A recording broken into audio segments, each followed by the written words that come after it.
మేము ఈరోజు జూబ్లీహిల్స్ నియోజకవర్గం అసెంబ్లీ నియోజకవర్గంలో నామినేషన్ వేయడం జరిగింది. అదేవిధంగా ఈరోజు ఈ జూబ్లీహిల్స్ నియోజకవర్గం అసెంబ్లీ నామినేషన్స్ నుంచి మేము నవీన్ యాదవ్ గారి కోసం స్వచ్ఛందంగా ఈరోజు విత్డ్రా చేసుకోవడం జరిగింది. ముఖ్యంగా ఇక్కడ పరిశీలన చేస్తే జూబ్లీహిల్స్ అసెంబ్లీ సెగ్మెంట్లో ప్రతి ఒక్క వీధిలో కూడా మేము తెలుసుకున్న విషయం ఏమిటంటే, ఇక్కడ చిన్న ఆపద ఏదైనా రాత్రి పూట కానీ ఎప్పుడైనా సరే పేదవాళ్ళు ఆపదలో ఉన్నారు అని తెలిస్తే నవీన్ యాదవ్ గారు చూడకుండా కూడా 10,000 రూపాయలు 15,000 రూపాయలు డొనేట్ చేసిన సందర్భాలు చాలా ఉన్నాయని చెప్పేసి మేము తెలుసుకున్నాము. అదేవిధంగా కాంగ్రెస్ పార్టీ కూడా గత ప్రభుత్వాలతో పోలిస్తే ఇప్పుడు ఈ కాంగ్రెస్ పార్టీ దాదాపు బీసీలకు 42% రిజర్వేషన్లు అనే అంశాన్ని లేవనెత్తింది.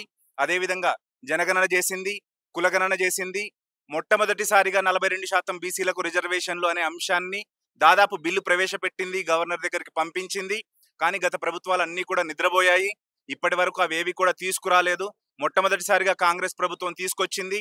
అదేవిధంగా మన నవీన్ యాదవ్ గారిని కూడా యువతని ప్రోత్సహిస్తుంది అని చెప్పడానికి ఇది ఒక రీజన్ కూడా. ఎందుకు అంటే యువతని దాదాపు అందరూ కూడా హైడ్ చేస్తున్న పరిస్థితులు ఏర్పడుతున్నాయి. కానీ ఇక్కడ యువతకి కూడా ప్రాధాన్యం ఇస్తున్నాం అని చెప్పడానికి మన నవీన్ యాదవ్ గారికి ఇక్కడ సీట్ ఇవ్వటం జరిగింది. అదేవిధంగా రేపు ఈరోజు రంగారెడ్డి నుంచి కానివ్వండి, హైదరాబాద్ నుంచి కానివ్వండి, ఈ ప్రాతినిధ్యంలో ఎక్కడా కూడా మంత్రి పదవి ఇచ్చిన దాఖలా లేదు. ఖచ్చితంగా ఇప్పుడు నవీన్ యాదవ్ గారిని అత్యంత మెజారిటీ తోటి గెలిపించి ఖచ్చితంగా మంత్రి పదవిలో మనం నవీన్ యాదవ్ గారిని చూడాలని కోరుకుంటున్నాము. దీనికి మా వంతుగా దాదాపు 23 మంది మేము విత్డ్రా చేసుకున్నాం ఈరోజు స్వచ్ఛందంగా.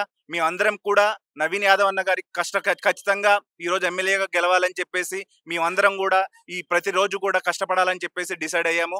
దీనికి అందరికి కూడా సపోర్ట్ చేయాలని చెప్పేసి, అదేవిధంగా ప్రతి ఒక్కరు కూడా గ్రహించి నవీన్ యాదవ్ గారికి వారి యొక్క అమూల్యమైన ఓటు వేయాలని కోరుకుంటూ నమస్కరిస్తున్నాం. నేను నవీన్ యాదవ్ గారికి మద్దతు పరచడం కోసం విత్డ్రా చేసుకున్నాను. ఆయన మహిళల కోసం ఎంతో సపోర్ట్ చేస్తున్నారు. ఆయనని ఇప్పటి నుంచి ఆయనకి సపోర్ట్గా ఉంటూ ఆయన గెలిపించాలన్న ఉద్దేశంతో మా 23 మంది అభ్యర్థులం ఆయన మద్దతు ఇవ్వడం కోసం విత్డ్రా చేసుకున్నాం.